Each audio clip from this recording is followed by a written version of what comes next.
Hello and welcome to the Rippling Pages podcast. This is the podcast where we have a coffee with the world's most interesting writers to inspire your reading and your writing. Yes, let's get real about writing, and it's all crafted and curated by me, Liam Bishop. How are we doing today? Delighted to have you here Saturday morning. I thought I'd put a podcast episode out because we're celebrating literature and celebrating literature in Leeds. It's the Leeds Literature Festival. In today's archive re-release, you're going to be hearing an interview that I had with the writer Nicholas Royle in 2022. Nicholas was here to talk to me about his book, White Spines, The Confessions of a Book Collector. It's a wonderful book. It's a chaotic book about the journey that Nicholas took in order to find and collect all of the Picador white spines. So if you've ever been out in a second-hand bookshop, undoubtedly you will see in these white spines, these Picador editions. And what you'll hear is how this became an all-consuming passion for Nick. And so you see his journey and going to some wonderful bookshops across the country. It also features a bookshop here in Leeds, which is why I thought this was a really nice episode to release. And it's just as much as it's about book collecting, it's also about the life that books lived after they've published, the hands that they passed through. You hear about the notes that Nicholas has found in the books. So you read some of the messages that people have left in books that Nicholas finds when he finds them in second-hand bookstores. And these are the editions that Nick starts to covet as well. So he gets a little less inclined to find the nice clean copies. It becomes really interesting finding those copies that have shown the traces of previous owners. So settle down, have a listen, and listen to Nicholas and I having a chat about books, about literature, about book collecting, and about the wonderful economy of books. Nicholas is going to be in conversation today at Leeds Literature Festival. He's going to be talking about the art of the short story. Nicholas is a prolific short story writer. He's an editor of the short story as well. He's going to be in conversation with Alice Jolly and Naomi Booth, a brilliant lineup. Also, there's events going on across the city for the next week or so. So have a look at a link in my show notes to that. I'm in conversation next week with Alice Hattrick. I'm going to be talking about their new book, Fancy Work, which is published by Fitzcarraldo Editions. I genuinely cannot wait for that. I'd love to see you there. I think there's still some tickets left, so get them while you can. Otherwise, just enjoy today's episode. It's always a pleasure to have you here. If you do enjoy it, why not leave a review in your favourite podcast provider? Otherwise, let's get into it. This is Nicholas Royle on White Spines, The Confessions of a Book Collector, published by Salt Books. Can we just go back to that moment you picked up Ice by Anna Kavan, the autumn of 1982, and you're in Scoob Books, a bookshop located in Sicilian Avenue, Bloomsbury, London. And in the book, White Spines, you talk about the shop had this wall of white spines, book spines, which when you found on close inspection, they were Picadors. It's here that you say that you learned there's something special about Picadors. And what was it? They were gathered together. Somebody had gone to the trouble of gathering them together and establishing this separate shelf. Well, not just shelf, but a wall of shelves, an entire wall in this bookshop with all of these white spines. And I thought, why would you do that? Well, I'm trying to work out how many years later, but some years later, I realized I was doing the same thing myself. I mean, I picked out Ice by Anna Kavan, the book that you mentioned, because of the cover. I've bought, I don't know, loads of copies of this book, this edition of this book over the years to give to friends as presents. In fact, I've given a number of copies of it to one particular friend. I don't quite know how that started, but I've probably given her half a dozen copies over the years. Has a painting on the cover by a Belgian surrealist artist called Paul Delvaux, who is he's probably my favourite visual artist of all time. So I was really struck by that cover. I bought the novel, I read the novel, it was amazing. It's unique. Sometime later, I bought another book by Anna Kavan, also a Picador, with another cover by Paul Delvaux. And it was clear to me, I think, that there was something special about this publisher. I mean, those are two great covers, and they're two great books. She's a great writer. I think it was Christmas 1983 that my parents gave me a book for Christmas called Black Water, a big, thick anthology of short stories, almost 1,000 pages. Black Water, the Anthology of Fantastic Literature, edited by Alberto Manguel. those are the first two Picadors that I owned. Certainly the copy of Blackwater that I've still got is the one that my parents gave me in 1983. And in fact, I've got two copies of it now because I found a copy. I tell this story in White Spines. I found a copy in my local Oxfam last year or the year before that, that I realised when I read the inscription in it had been donated to Oxfam by a friend of mine. And it had been given to her by a friend of hers, and it had been inscribed by that woman. And I love stuff like that. If you'd said to me 10 years ago, would you rather have an unmarked secondhand book in pristine condition, or would you rather have one that maybe contains underlinings or has a bit of, has a boarding card stuck in it or has the previous owner's name written in it or an inscription? I might have said, I'll take the pristine copy, please. Whereas now, I would far prefer one that bears some trace of the book's history. Like a former owner's name or a message of some kind. I just love that stuff. It adds other dimensions to the life of the book for me. So it is a Rippling Pages podcast, and Nicholas is rippling through some of these fantastic looking books. Yeah, I don't know if the microphone is picking this up. But you did say there's a few different things in there. There's something about the publisher. There's something about the kind of mysticism of secondhand books.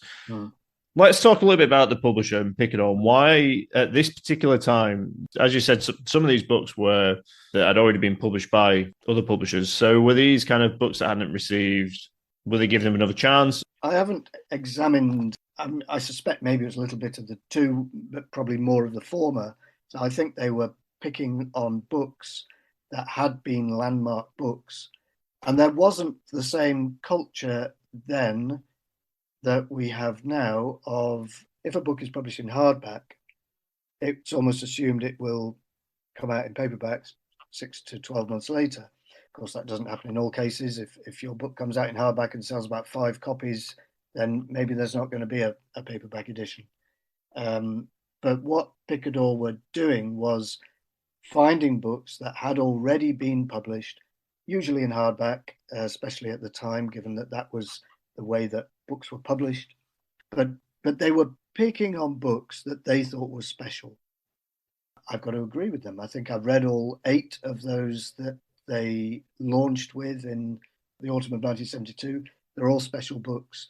This is called The Lorry. It's by Peter Wahlöö, Wahloo, and this is one of the 8 that Picador started with in the autumn of 1972. I mean, I'd heard of Peter Wahlöö, but I didn't know anything about him. And it's an amazing book. And I absolutely loved it. I was gripped by it. 250 pages.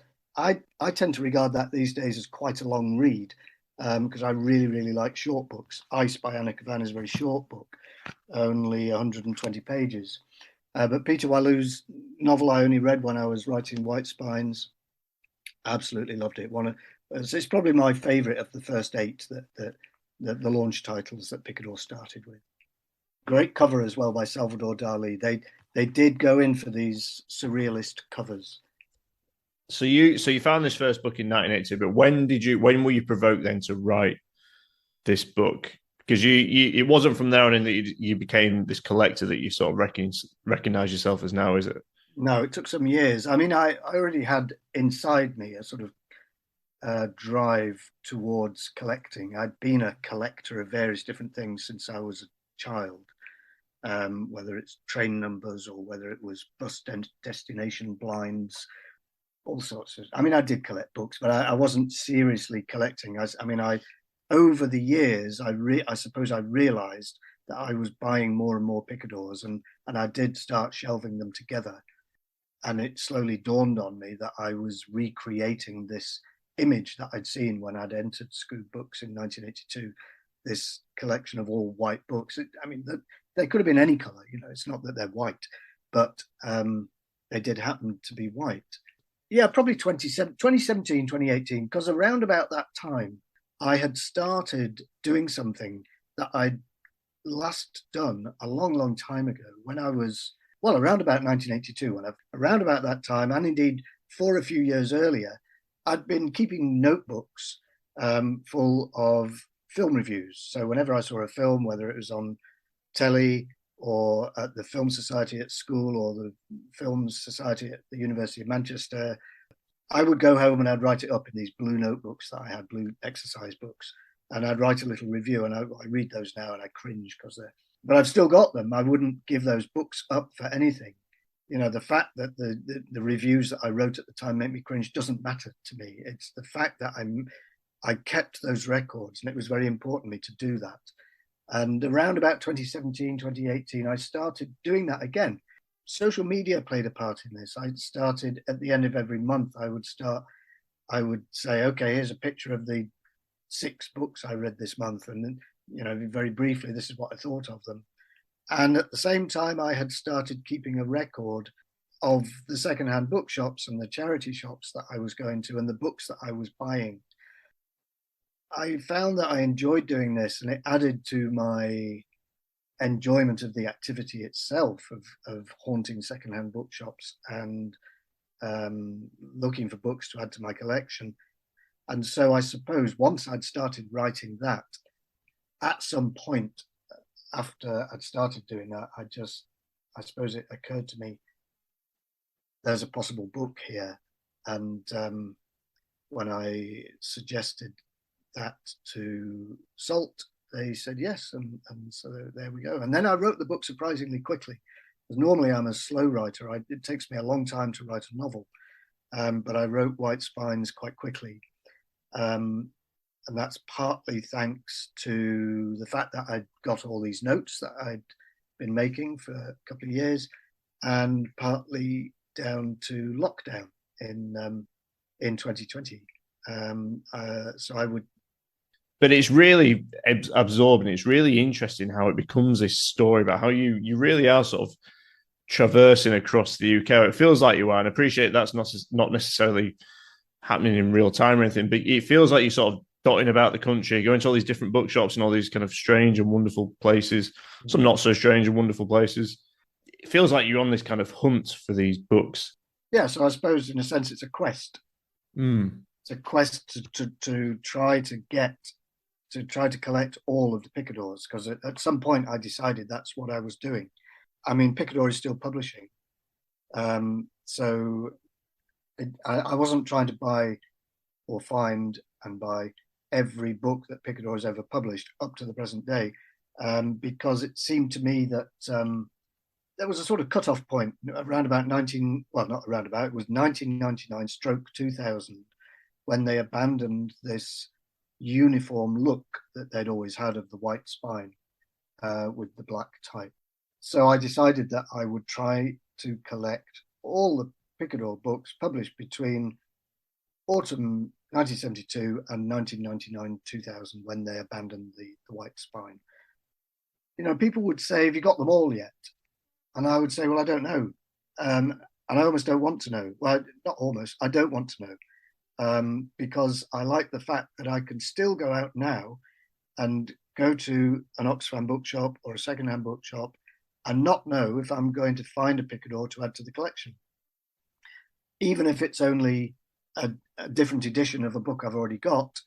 If it's, you know, when Picador did 2 or 3 or more editions of the same title with different covers, I try and get them all. So sometimes I find a new one of those, or sometimes I find a book that I don't have at all in any edition to add to the collection, and I find that really exciting. I'd find it much less exciting. I'd probably find it would feel more like a duty, a sort of a chore, if I had a list of all the books they'd published up to 1999/2000 and I was just ticking them off. It's not an exercise in ticking things off. I like the fact that when I go out, I don't know what I'm going to find.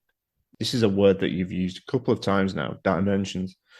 And there is the dimension of the hunt to find these books, you know, other aspect to it where you're sort of teasing yourself the words, but you're kind of closing off the possibility to kind of prevent the hunt ending, if you will, and sort of changing the parameters of that hunt. I find this such a really interesting book about, I don't know if it is obsessions, but collecting and perhaps that's for you to define if it's obsession or not, but the book's called Confessions of a Book Collector. Yes, I think, I mean, you mentioned the word obsession or obsessive or obsessional. Definitely, I recognize that there is that quality to it. I know that I have an obsessive streak in my personality, or, I mean, it might be more accurate to say I have an obsessive personality. And part of that expresses itself in this drive to collect. It's about finding things, coming across things. I love that, the element of randomness and chance. So as I've said before, I collect other things.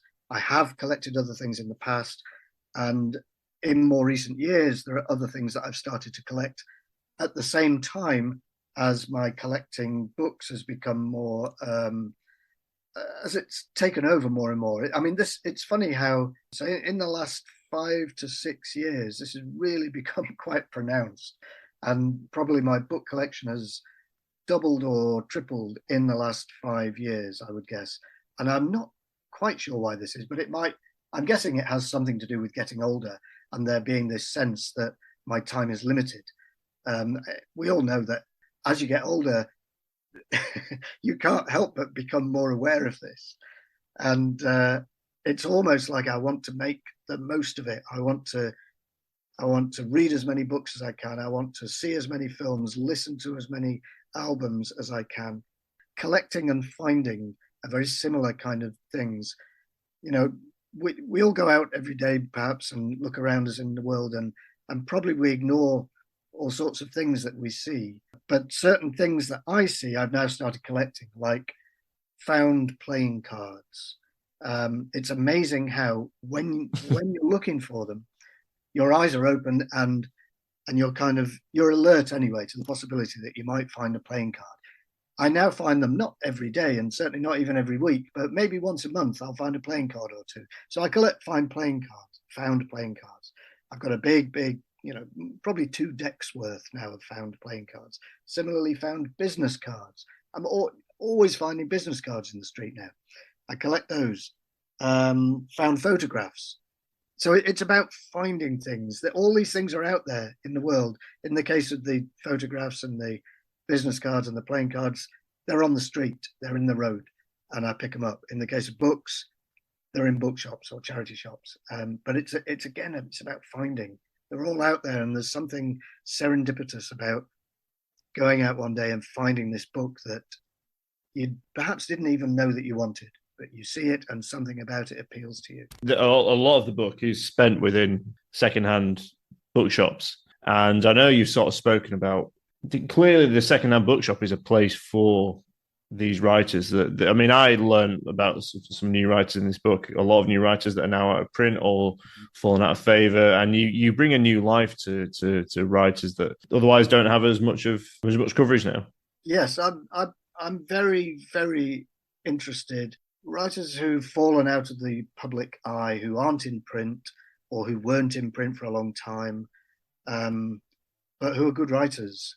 And, I'm always very suspicious of market forces driving publishing.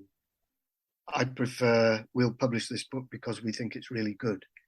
And I'm not saying that publishers these days are not saying that, but they've got businesses to run.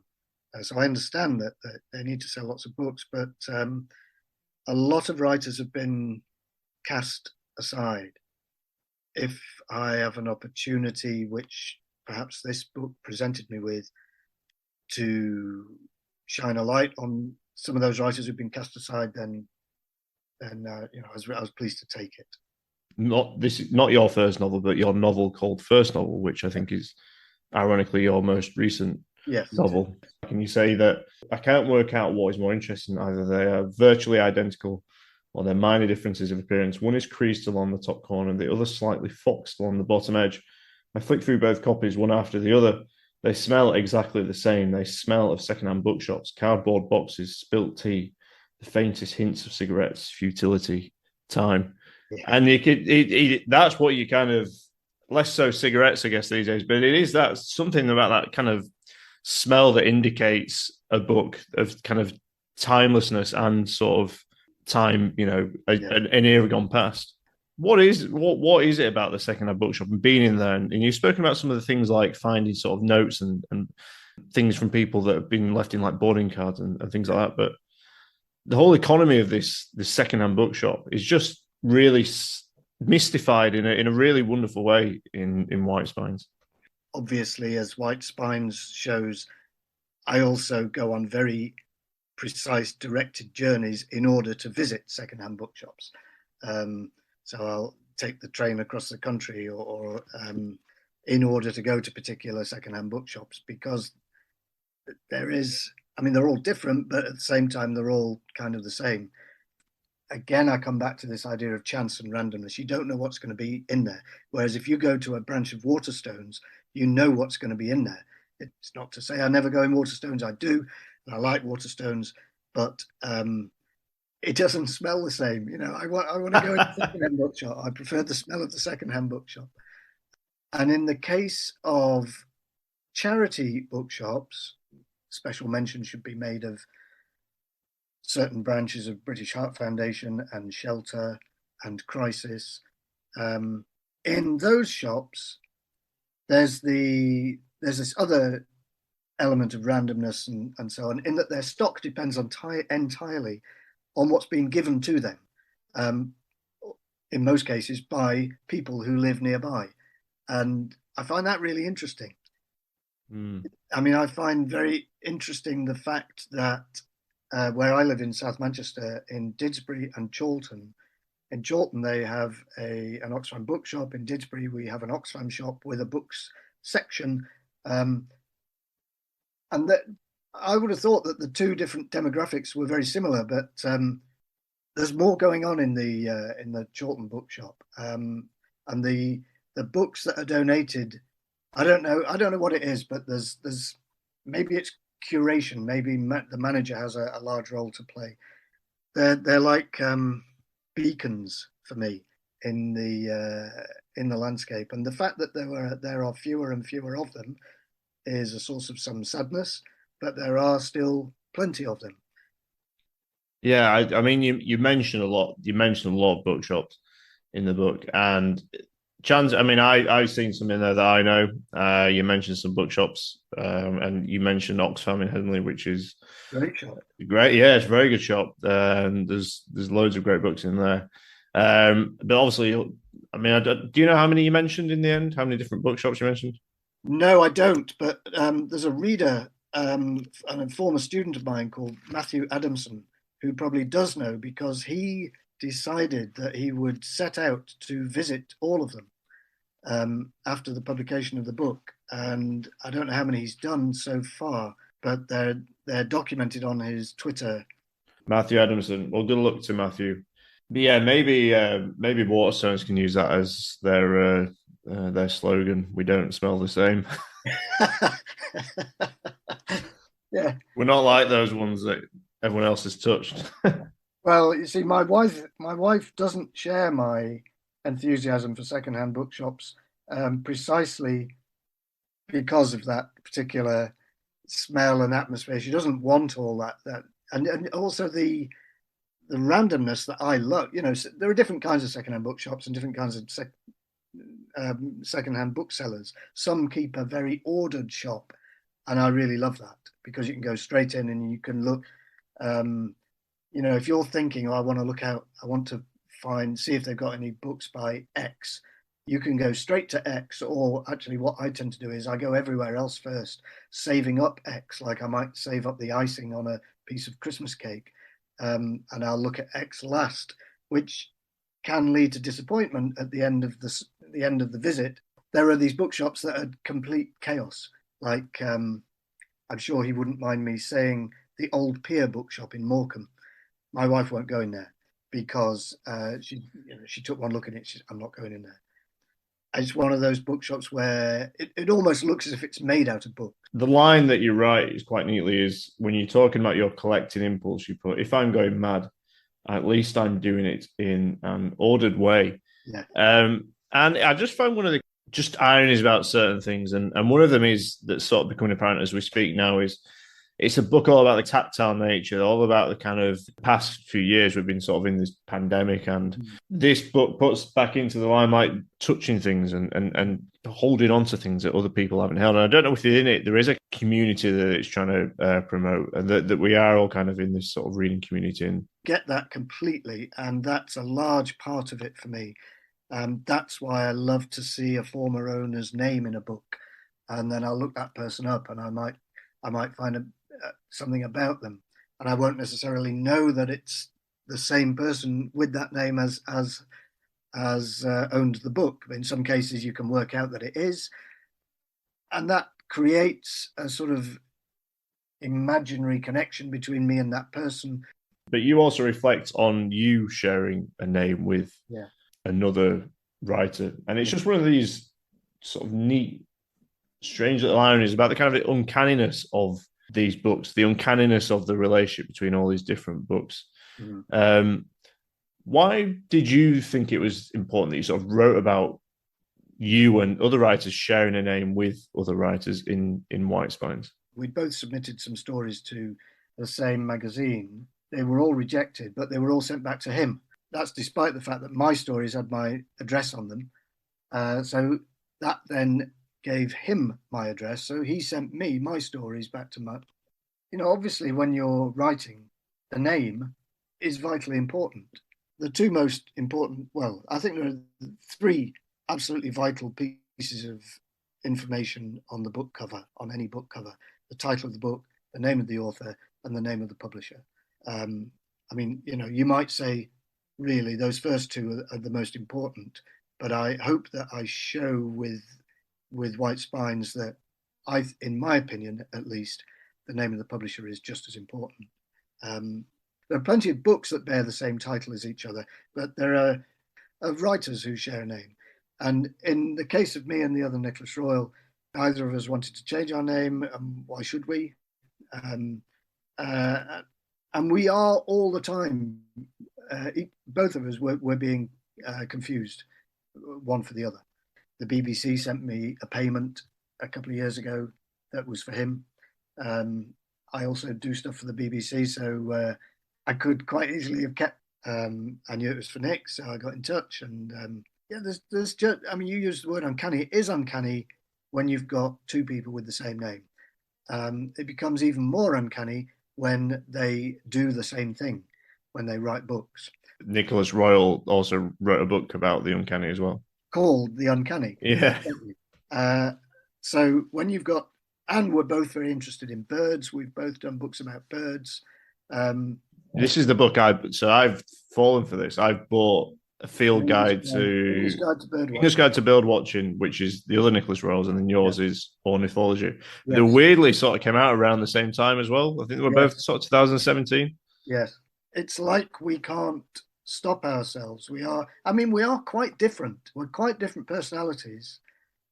We've done events together, readings. I think we come across quite differently, but we're both drawn to the uncanny, and to different manifestations of the uncanny, in particular doubling, things having the same name, things looking like doppelgangers.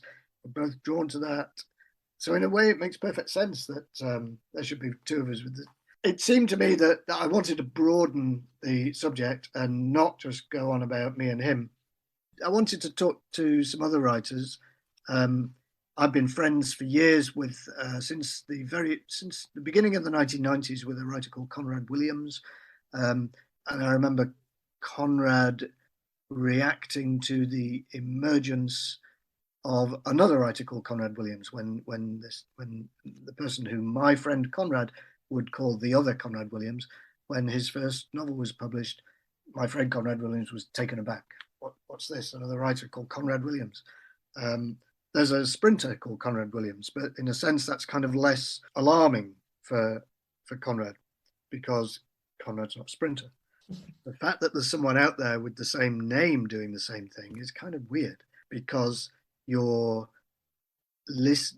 shelved in the bookshop in exactly the same place. And certainly Amazon makes absolutely no distinction between me and the other Nicholas Royle. So people are always telling me, "Oh, I bought your book," and I say, "Which one?" They say, "Oh, An English Guide to Birdwatching." This is happening all the time, and occasionally I've done events, and someone presented me with a copy of one of Nick's books to sign, and I thought, "Oh, sod it," and I just signed it. And I think he has probably done the same. And you talk about AJ Ashworth, who is a very good writer in her own right. Yeah. She speaks about getting confused with Andrea Yes. Ashworth, who wrote Once in House on Fire. Yeah. And AJ Ashworth speaks about getting someone who was a quotation fairly high profile writer, and then submitting to Andrea's agent, who confused her, and then asked her how life was in LA, and Yeah. apologizing. AJ apologized, says that she's not Andrea. AJ said she got a glimpse into the life as it could be. I know you and Nicholas have gone on to be successful writers in your own right, and so is AJ Ashworth. But just the kind of whole, and you talk about Conrad Williams and the sort of promotion that they made for this other Conrad Williams. Kind of, is there something in there just about that the dreams of being a writer don't necessarily match up to the reality, and a kind of sense of lessons you've learned? When I was first published was in 1984 or 85, I forget now. I think it was 84. But so only a couple of years after I picked up that copy of Anna Kavan's Ice. And it was in a series that I'd been collecting for years. And maybe I had a full set at that point, which was the Pan Book of Horror Stories. And I was published in volume 26. The series would later end at volume 30, I think. But I remember thinking, when I sold that story to the Pan Book of Horror Stories, I am not going to be able to walk down the street. I'm going, people are going to be stuck. Oh, are you Nicholas Royle from the 26th Pan Book of Horror Stories? Yes, I am. Would you like me to sign your copy? And you very soon realize that it's not like that. I mean, for some writers, yeah, it's like that. For Ian McEwan or Julian Barnes or Hilary Mantel or whatever, it's like that. But for most writers, it's not going to be like that. If you have to accept that reality is slightly different from your dreams of what it was going to be like, that's fine. That's just like growing up and maturing. That's perfectly fine. But at the same time, I think it's important to have these dreams. I do a lot of publishing as well as writing. I run a small press, and I worked for another publisher. Those writers, when you're publishing them for the first time, it means a lot to them. And it means a lot to me to do that and to give those writers that opportunity. And yes, some of those writers will end up seeing a copy of their book in a secondhand bookshop, as I absolutely love seeing copies of my books in secondhand bookshops. And I love it when there's something written inside them. Even if it's something like I once saw something written in a copy of my actual first novel, which was called Counterparts, and one person had bought it for another, and she'd said, "Oh, I bought this a week ago. How was I to know?" Or something. So obviously something terrible has happened to the poor recipient of this book. And she described it as a book about, I don't know, alienation and despair or something. How was I to know? God knows what happened to the poor recipient of the book, but she was still given it, presumably. And I love that. I love the fact that my books are in secondhand bookshops and will have another life. But there's another novel coming soon then, and there might be a follow-up to White Spines. You're obviously very busy with Nightjar Press and editing the Best of British Short Stories, which come out every year. But Nightjar Press is a publisher that you set up, and what I find interesting about this, Nicholas, is that it's limited edition copies. It's a limited print run, but each is a chapbook signed by the writer of those stories, and they include writers such as M. John Harrison, Alison Moore, Booker Prize listed writer. What is it about then giving these books a kind of limited run, but a kind of real special quality in the fact that they are signed? Well, I think that the short story is special. So while I obviously love anthologies of short stories and collections of short stories, I also think that individual short stories are special enough to have their own cover, their own ISBN, and indeed, so to be published in chapbook form. And so that was the idea behind Nightjar. which I started in 2009. Each title is published in an edition of 200. Occasionally I do 300 because you mentioned M. John Harrison. It got so stressful when I published Mike Harrison's last but one story in Nightjar with his fans, because he has lots and lots of fans. It got quite stressful trying to make sure that regular Nightjar readers were all able to get copies, in addition to all of the Mike Harrison fans who wanted to get copies. So when it came to doing a new story by Mike, I did 300. But again, still a limited edition. But for in most cases, it's 200. They're all signed and numbered. And going to that trouble, I'm trying to show that there is something special about the short story. It's worth going to that amount of trouble over. It's worth designing, or it's worth creating art. In most cases, usually a photograph, which in most cases is taken by me, but it's got an opportunity for me to exercise a different artistic muscle. I love taking photographs. I just think that the short story is that special. It needs its own cover, and it needs to be signed. I like to publish them. Well, they're published in pairs, and it's all about finding a story that another story can kind of talk to. Here's two stories that have the same name: The Lake by Livi Michael and The Lake by John Foxx. So two stories, that's a pair of stories. Somebody said to me once, oh, it's also exclusive. I mean, it is by definition exclusive, but that's not why I do it. I think I number them and stick to this idea of the limited edition, because otherwise I wouldn't have the room for them. Yeah, I love Nightjar. Go out and buy them. You get in your hands on a limited, which isn't something that we get too much of these days for various reasons, But it sounds like it does give it that sort of sense of special quality to it. And there's a limited number of them in the world, and so there's a limited number of these original Picadors.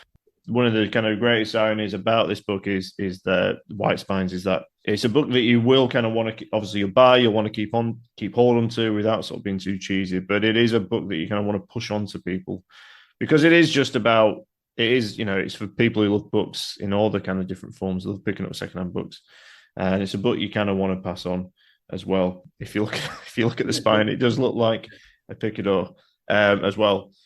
But yeah, it's been a pleasure, Nicholas, and thanks very much for joining me today on the Rippling Pages podcast. Thank you for having me.